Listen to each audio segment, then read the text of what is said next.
Malamig dito sa amin sa Cagayan. Grabe. Buti nga ngayon umaraw na. Ilang araw na na ulan ng ulan, ambon. Tapos sabayan pa ng lamig ng panahon. Grabe. Talagang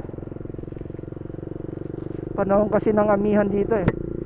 Tawagin namin dito sa ano, Easterlies. So yun,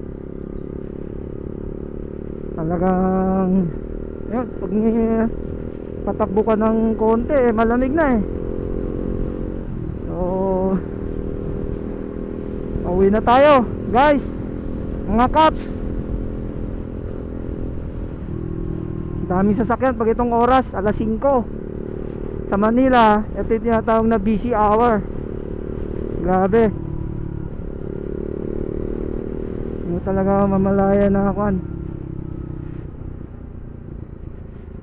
Hop, ya. Baka tayo masabit dyan. Alright. Ayos. Yan. Minsan kinakabahan ako pag may ganyang maraming mga sasakyan na ano, natatraffic. So feeling mo parang lagi may nadidisgrasya.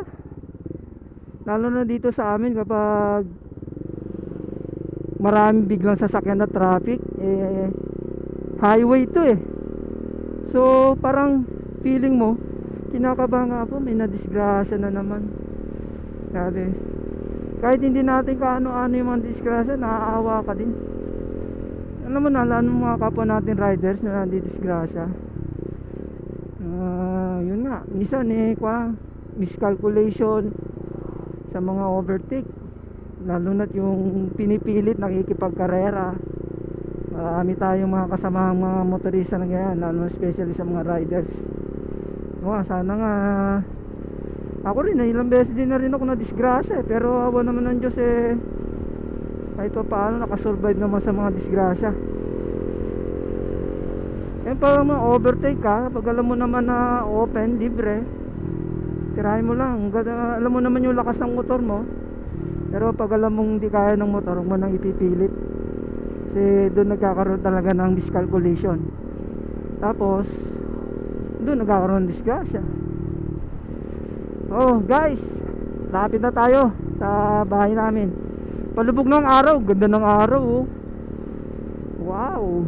Ayun yung mga magagandang view.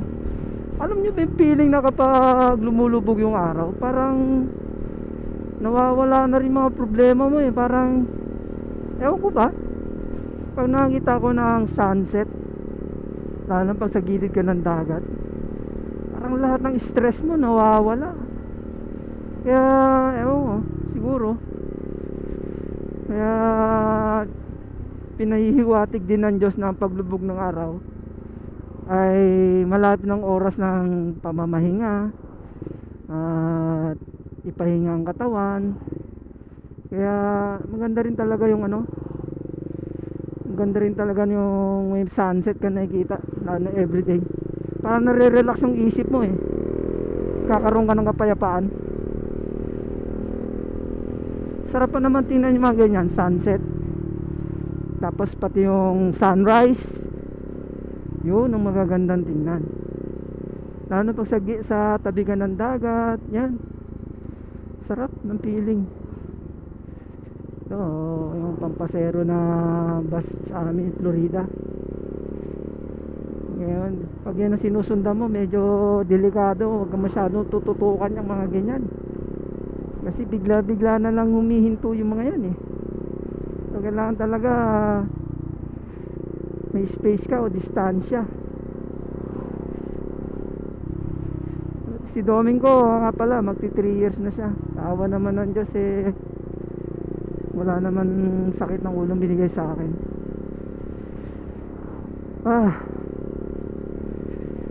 Kapagod din no, sa buong maghapon. Buti na lang tapos na, Biyernes ngayon, Sabado, Linggo, pahinga. Hindi sa lahat, huwag kalilimutan ng paglilingkod sa Diyos. Ang hirap kasi ng hindi ka rin maglilingkod sa ating lumika. Lalo na ang buhay natin bigay lang niya eh. Kaya wala tayong ibang nalalapitan kundi siya rin. Kaya kahit dun man lang sa paglilingkod sa Diyos, may balik lang natin yung kaukulan natin na sambahin, paglingkuran natin Panginoon Diyos. Okay, nandito na tayo sa Gising, Gataran. Isang barangay na lang mga kaps. Makakauwi na ako sa aming tahanan. Lamig na naman ang hangin. Hapon na naman kasi eh. Grabe. Sarap pag ganito.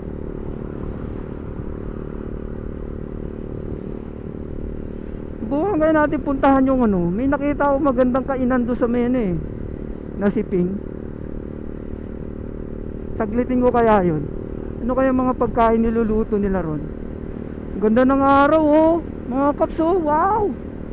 Yan ang the best na ano. Grabe. Panalo. Sarap.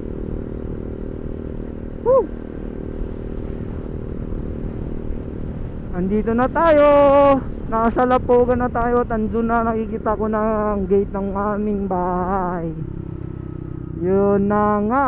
Minor na tayo. So yun. Dito na tayo. At